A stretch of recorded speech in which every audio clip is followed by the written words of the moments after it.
Hey everybody, it's Chase with AV Pop Culture again, and today we're here to take a look at a 12-pack of the craziest, absolute, most over-the-top cult classics from the 1980s that you need to see. So go ahead and pop a top on your favorite beverage, pop that tape in, I got you, let's go do this.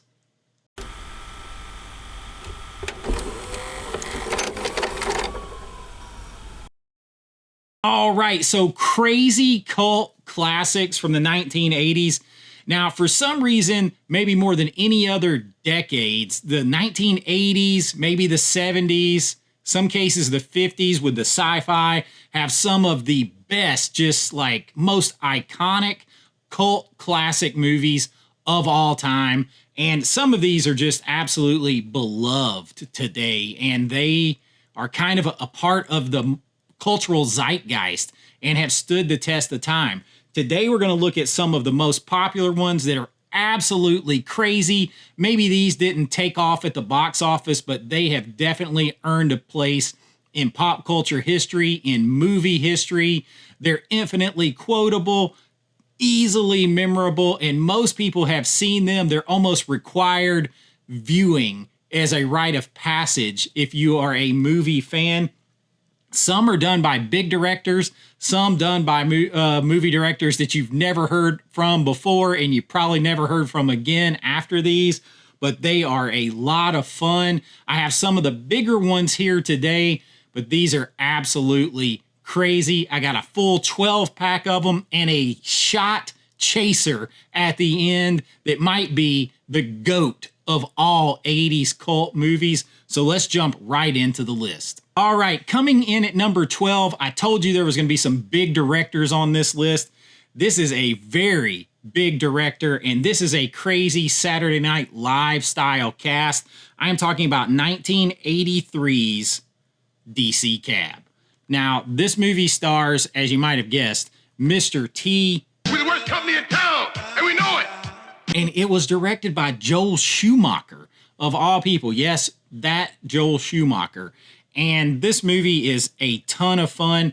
Besides Mr. T, it stars Adam Baldwin. No, not actually one of the Baldwin brothers, but he plays Animal Mother in Full Metal Jacket. He played on the series Chuck. He's actually the lead in this movie, but he is surrounded by 80s icons like Mr. T. You've got Bill Maher in this movie. You got Gary Busey in this movie. The Barbarian Brothers, who were very big in the 80s, they are in this movie. And it's basically just a ragtag group of guys that work in a also-ran style cab company in Washington, D.C. They are the bottom of the barrel. Their cars are falling apart. There's all these other great DC cab companies, but they are not the actual DC cab. And this band of misfits, this motley crew, if you will, band together and decide to make something of themselves and this company. Now, these movies, just like this, are very offensive. They're very unpolitically correct, and they don't care. They're absolutely unapologetic for it. The movie is like one giant Saturday Night Live skit put together in a very fun way. This was my brother's favorite movie growing up. He loved renting this movie all the time. I highly recommend DC Cab. It is a ton of fun. Definitely a cult classic with Schumacher at the helm. You got Mr. T. What more can you ask for? DC Cab comes in at number 12.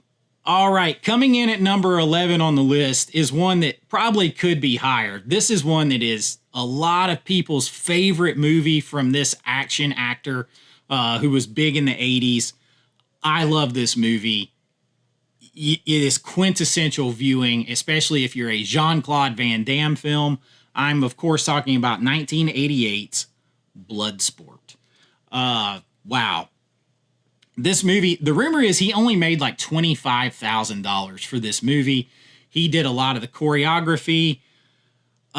Besides him, you have Ogre, Donald Gibb, from Revenge of the Nerds in this movie, making an appearance as his buddy in arms as the two fight in the legendary underground tournament known as the Kumite. Jean-Claude Van Damme is doing it to honor his Shidoshi, his sensei, who taught him martial arts. The problem is he is in the military. He's not supposed to be there. It's full contact. It's against the law. He's breaking the law. So he is also being hounded by American military police, essentially, who are trying to bring him back. One of them played by Forrest Whitaker. Now, this has the ultimate evil bad guy in here that he's got to go up against. It also is supposed to be loosely based upon the real life of Frank Dukes, a martial artist. Now, later years, we've maybe found that some of that's not actually true, but it makes for an entertaining as hell story. Who can forget the death touch? Brick not hit back. Well, Van Damme hits back. This movie has everything you want. Some awesome fight sequences. I have a cool 4K here from overseas that I imported because we don't have a 4K release of this in the United States yet. But 4K, VHS, it doesn't matter. Streaming, however you have to watch it, it is a cult classic, an awesome movie, a great time. Bloodsport comes in at number 11. Now at number 10 on the list is one that is such a cult classic, it actually couldn't even decide on a name that was kitschy enough. So in 1988, they went with Cheerleader Camp. Now, this one could be a cult classic based on its artwork alone. If you were a kid in the 80s, early 80s, mid 80s, late 80s, or you were in there renting movies, we all saw this poster in this VHS cover art of a beautiful cheerleader jumping into the air, but she had a skeleton for a face, a skull for a face. That's this movie. It could be a cult classic based on that artwork alone. But when you dig into the movie, you have a group of, pretty people for the most part. Some maybe not age appropriate. This stars Leif Garrett, who I believe was right at 30 years old already at the time. But it also stars Betsy Russell, who did a lot of these B cult movie style horror films back in the time. And the original title of this was Bloody Pom Poms. Well, that's because they all go to this camp, as you might expect, a cheerleader camp, and they are competing with rival cheerleading factions for different competitions, different awards, this and that. But there is a killer on the loose at the camp. You have everything from psychedelic, murderous, crazy sex dreams that involve cheerleaders and mascots and murderers to almost some unrequited feelings between a couple of different cheerleaders. You have jealousy. You have Leif Garrett playing a guy who, if his girlfriend's not going to give him the time of the day and give it up, he's going to go around to every cheerleader in this camp and get his fill. The cheerleaders in costumes too, the mascot costumes, trying to eat sub sandwiches, dancing. Listen, y'all, it's one that you just have to toast to here because Cheerleader Camp is a cult classic in every sense of the word. It is literally all that and some bloody pom-poms.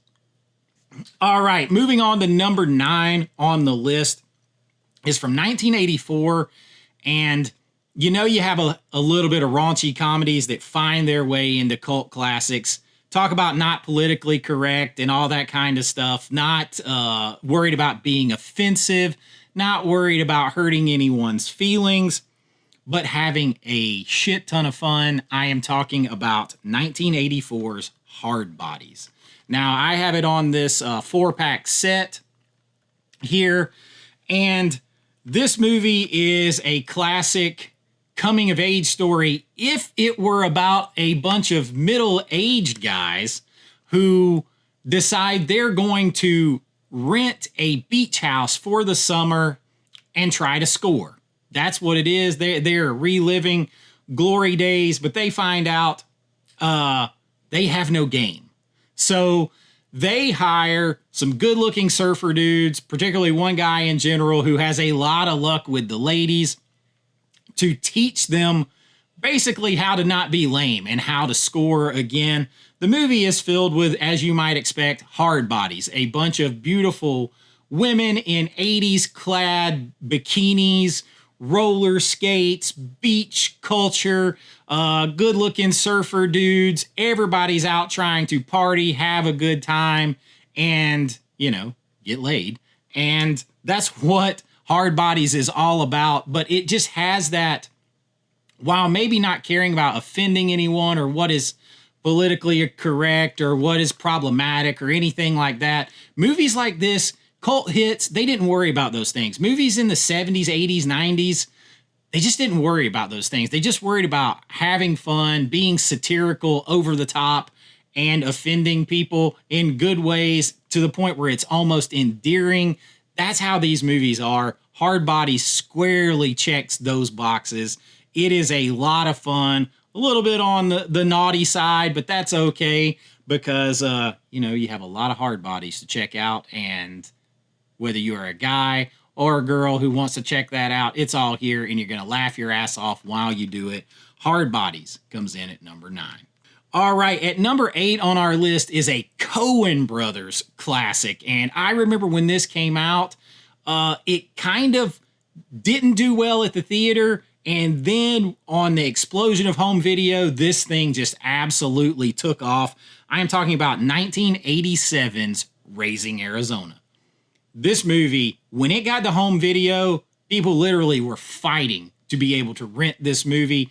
It kind of really launched the Coen brothers into a whole other stratosphere. You have Nicolas Cage in this. You have Holly Hunter in this. You have John Goodman making an appearance in here. And Nick Cage plays an ex-convict, a kind of hapless ex-convict, who marries an ex-police woman who actually arrested him and booked him at one point, played by Holly Hunter. And the two have a crazy relationship, and they decide that they want to have a family. The only problem is they can't have a family. They're unable to have their own children, so they decide to help themselves to someone else's child because, hey, they don't need their children because they're a famous family who happens to have had quintuplets. So they have 5 kids. I think that's right, quintuplets.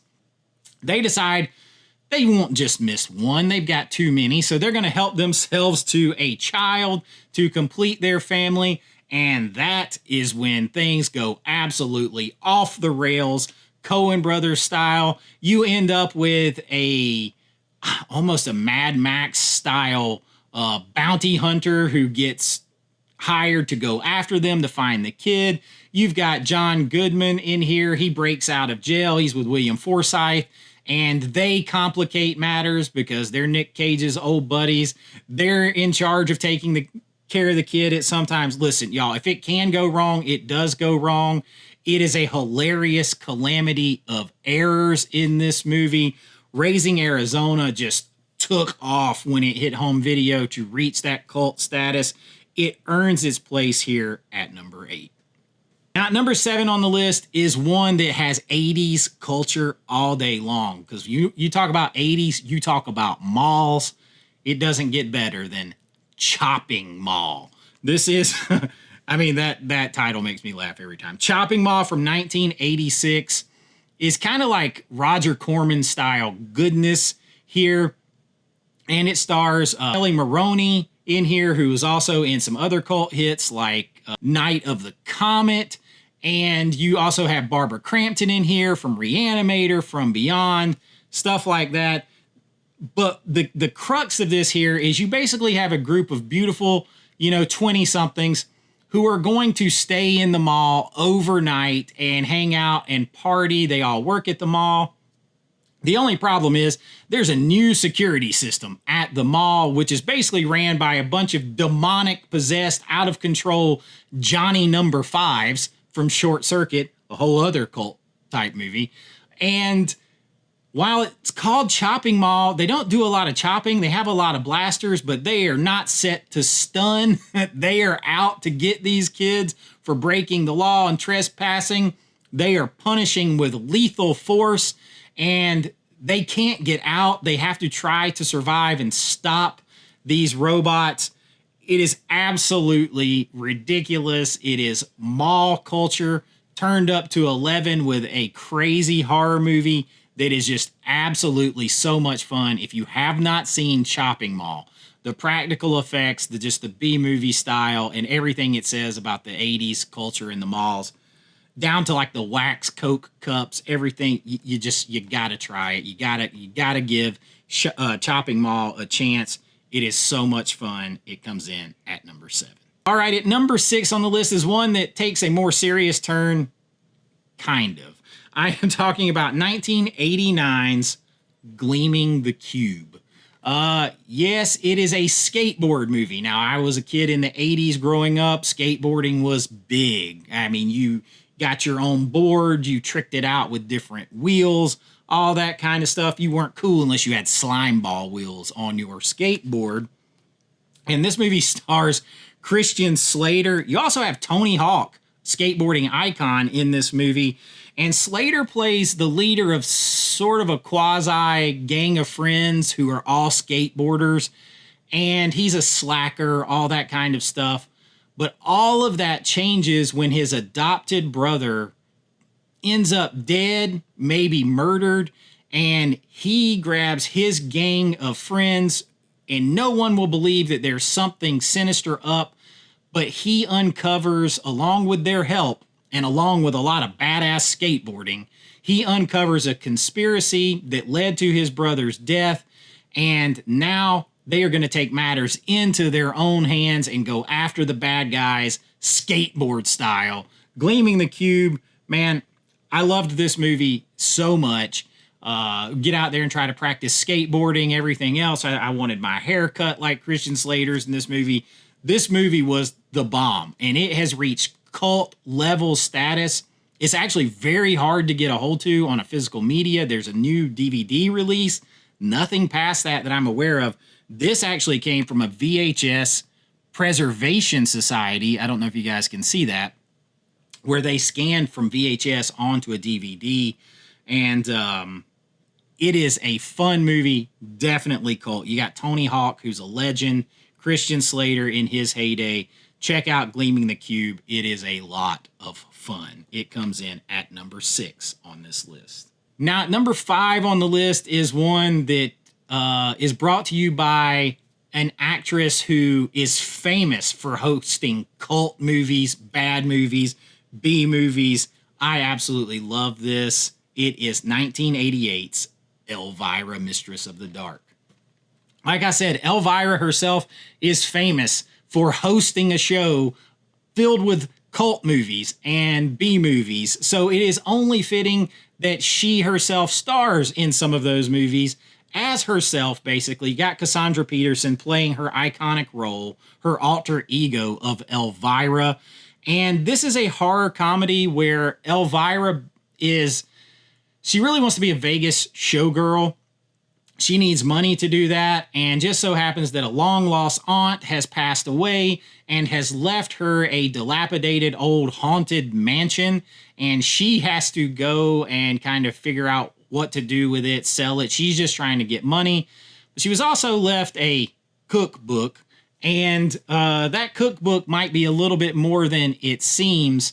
And while she's trying to figure out all of this, she is in the most prudish small town in history, and they would like to burn her ass at the stake if at all possible, because she's just a little too witchy, a little bit too promiscuous. She's just a little bit too Elvira for their liking, and that's only part of her problem, because she also has an evil half-demon warlock uncle who is after that cookbook we were just talking about.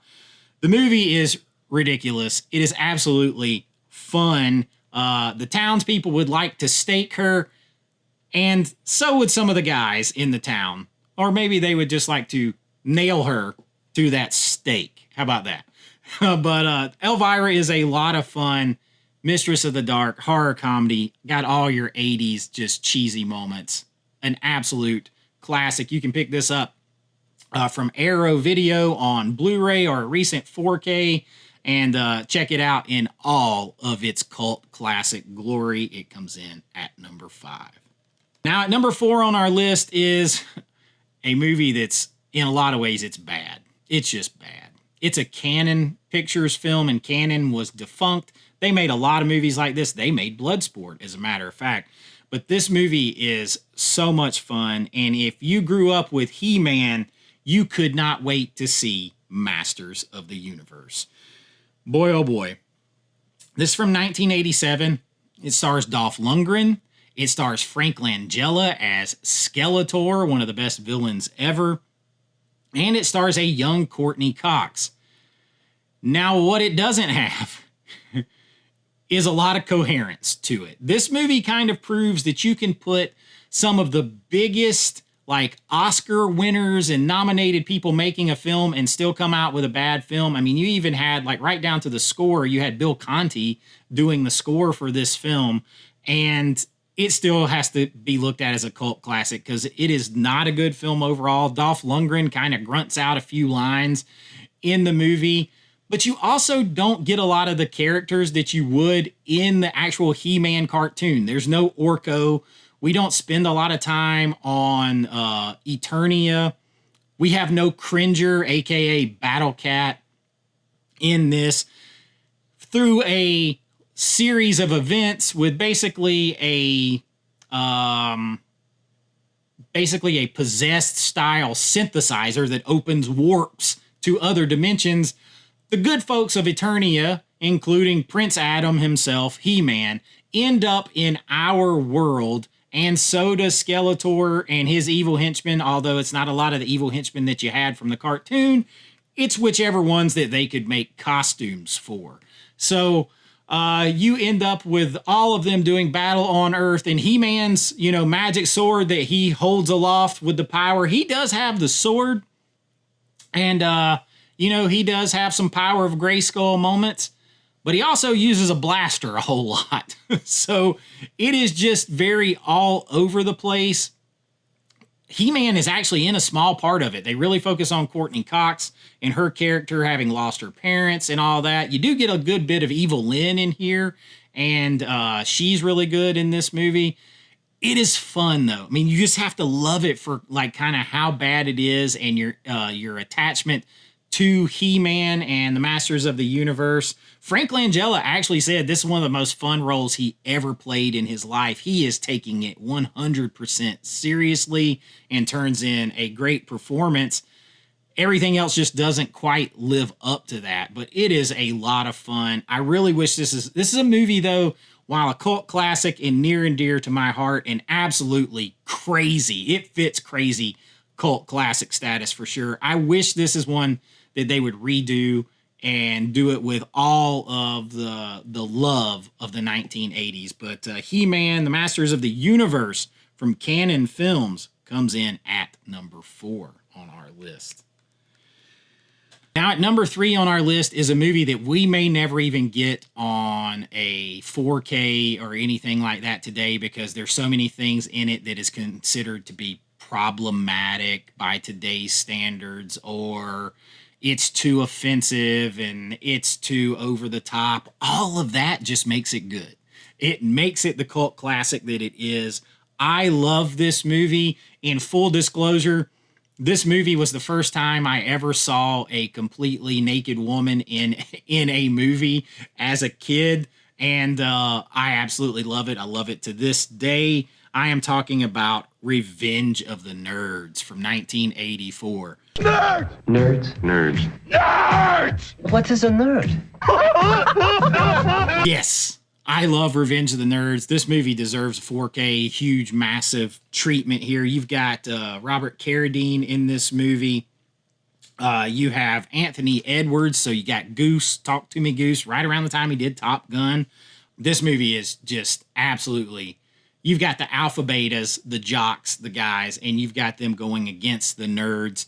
The nerds, and they become members of the Tri-Lam fraternity, which is in and of itself funny because going into that, it's an all-black fraternity, but they don't send a picture, so they end up getting into it by accident, basically.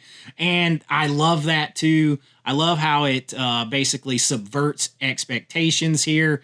It's kind of an old tale, like told differently and very, very, very raunchy. I mean, there are a lot of things that are problematic, like the nerds break into the girls' sorority and do a panty raid, things that used to be kind of done back in the day. And they're doing that as revenge for what those girls did to them, right? And but then they set up cameras to watch them without their knowledge. Robert Carradine, there's a whole scene where he is with a girl and maybe she doesn't know it's him and things happen anyway that people are like, oh, it's problematic. It was played for laughs, to be satirical, to be over the top, but it does have a heartfelt message at the end of this movie. And that's what, a lot of these, quote, problematic movies, these cult classics, these movies from the 70s, 80s and stuff that people want to get rid of because they're offensive or problematic or not politically correct or whatever, they miss the overall meaning in a lot of them. And this is that, everybody's just people, right? Everybody are people who are just being themselves and trying to get ahead as themselves in this life, and don't bully one another because you're different. That's the message that's in this movie. It's just told in a raunchy, over the top. I mean, he's yelling Bush, pan down, booger. Listen, it is told in a raunchy, over the top way, but it still gets those messages across without hammering you over the head so heavy handedly the way a lot of movies do today. This does it in a very entertaining way. I love Revenge of the Nerds. Cult classic. Now, it actually had a lot of box office success, but over the time, those things that I mentioned have made it more of a cult hit. So, Revenge of the Nerds got the Panty Raid edition right here. It comes in at number 3. Now, at number 2 on the list is another big director and a movie with a big-time lead actor that didn't do well when it came out, but boy, does it fit the bill of a crazy cult classic here in our 12-pack of crazy cult classics. Let me take a drink real quick. This one, get yourself ready for 1986's Big Trouble in Little China. Oh, you got John Carpenter here going absolutely crazy with Kurt Russell, and man, you've got a trucker, you've got supernatural things, you've got magic, you've got an underground society. You have everything thrown in here. Kim Cattrall is in this movie, being her usual beautiful self. But Russell plays a trucker, Jack Burton, and he's like a really rational, wisecracking, smartass type guy. But boy, does he get over his head in trouble real fast when he decides to help his friend rescue his friend's fiance. And he finds himself launched into this underground world where magic is real, supernatural stuff is real, and there are gangs of it fighting on different sides, and he has to go up against a sorcerer with supernatural powers in a battle beneath Chinatown. This movie literally has it all. It's got your 80s blue lightning, supernatural elements. It's all there, and Kurt Russell is just going for it. Carpenter is just going for it with him. This is a few years after The Thing came out, and you can tell that they just had an absolute ball. This is one that everybody absolutely loves and considers a cult classic. Big Trouble in Little China. I can't really say more about it. Take the crazy ride. It comes in at number 2 on the list. Now, before I get to number 1, I want to remind you that after number 1, I have the chaser. I have our shot chaser for our 12-pack of crazy cult classics here. And that chaser this time might be the GOAT. It might be the greatest of all time cult classics. But before that, I have number 1 on this recommendations list here. And I can't really think of a better one except for the GOAT. But I am talking about 1982 Don Coscarelli's classic, The Beastmaster. Oh boy. This movie is a sword and sandal and sorcery style epic adventure. And it's one of those old school 80s movies that might have been like, they might have cut it to like PG because it was like before the PG-13 rating, but it still has like nudity in it. And you have crazy sorcerers played by like Rip Torn who are sacrificing people into a fire, children, women, whatever, doing crazy experiments on people. You have some terrifying like eagle bird people creatures that to this day I'm still not sure what they are, but they damn sure can wrap you up and eat you and leave nothing but the bones behind in just a couple of seconds. You got John Amos in here. Tanya Roberts is in here, and she's doing some of that I was just mentioning, you know, the beautiful bathing beauty. But you have Mark Singer playing the lead role of Dar in here, and he is a boy who's got some powers. He's got some supernatural powers. He can talk to animals, as the name the Beastmaster might suggest. But when he is a young boy, Rip Torn's army, the bad guy's army, wipes out his entire village in brutal fashion. He is left alone to survive, and when he gets to be a grown-up who can wield a sword and talk to his powerful animals, he is going for revenge. And we follow him on his trail of revenge and the battle that ensues. You've got magic. You've got beautiful animals, beautiful women. You've got the sword and sorcery thing going on. John Amos in here basically in a thong himself out there playing almost like the Little John role with his big staff kicking ass. I absolutely love this movie. Don Coscarelli, I mean, he gave us Phantasm. He gave us Bubba Hotep and Beastmaster and everything in between. Stuff is crazy. This is 100% a cult classic. There is an amazing unedited, uncut 4K here released by Vinegar Syndrome. You have to check out this movie. If you've never seen this, it is a must watch. I am actually writing a book about 80s pop culture and how I got pulled into movies by my dad. It's called Beastmaster is On, because all the time in the 80s, the Beastmaster was on, and my dad, who was a B-movie cult film connoisseur, didn't matter if it was just on last night and it was on again this morning. It was, hey, Bubba, the Beastmaster is on. So I am writing that book. This movie has that much power. It is that much fun. It comes in at number 1, and it would be considered the greatest of all time, if not for our 12-pack chaser. Yes, I am talking about none other than the greatest, I think possibly the greatest cult classic film of all time, and it is just as crazy in its own way.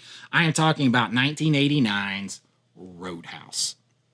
Listen, you've got action, you've got sex, you've got your nudity, your TNA, you've got your over-the-top bad guy and his henchmen. You even have the legendary monster truck, Bigfoot, making an appearance in this movie. You've got Patrick Swayze, you've got Sam Elliott, you've got wrestler Terry Funk in this movie. This movie is such a cult classic that one of the bands that is performing in this movie, Quentin Tarantino and Robert Rodriguez, went back and grabbed and put in the movie From Dusk Till Dawn, because it just has all of those 80s cult classic vibes to it. This 4K release by Vinegar Syndrome is one of the best ever. It captures all of that.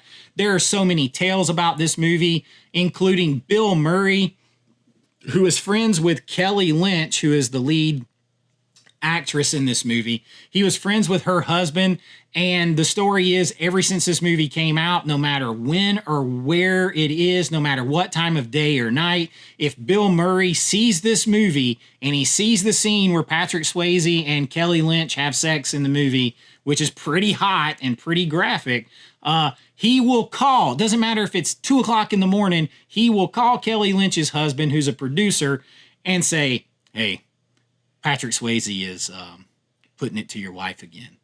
Just thought you should know.